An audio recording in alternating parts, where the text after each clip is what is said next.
dengan peneliti dari Saiful Mujani Research and Consulting, pengamat politik dari SMRC juga, Bung Saidiman Ahmad. Selamat pagi, Bung Saidiman. Selamat pagi, Mas. Ya, sambil nunggu nih, Bung Diman, kita ngobrol-ngobrol. Yang saya ingin tanyakan pertama-tama, Anda sudah melihat tadi prosesi pendaftaran begitu ya, dari pasangan Anies Muhaimin, nanti juga disusul pasangan Ganjar Mahfud.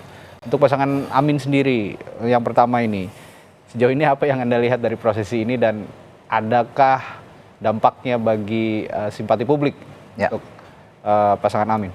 Sejauh ini ya tentu yang pertama dari pasangan ini adalah pasangan yang pertama berpasangan. Kemudian juga pasangan yang pertama mendaftarkan diri ke KPU. Saya kira ini bagus saja. Itu artinya memberi kesempatan kepada publik untuk melihat pasangan ini.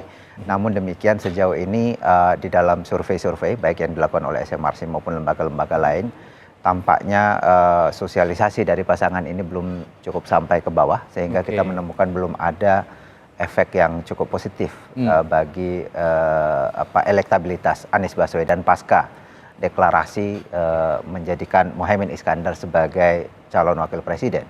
Bahkan kita juga menemukan belum ada pergerakan yang signifikan misalnya dari masa PKB, yang sebelumnya kan kita tahu bahwa PKB kan mendukung calon yang lain sebelum memutuskan Anies Baswedan, pertama ke Prabowo Subianto, dan juga punya tradisi mendukung calon yang diusung oleh PDI Perjuangan.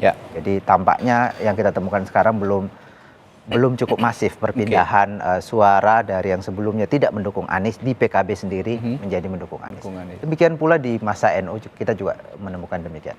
Belum terlalu optimal begitu ya? Belum ada pergerakan yang signifikan. Belum ada pergerakan yang signifikan. Tapi begini, Bung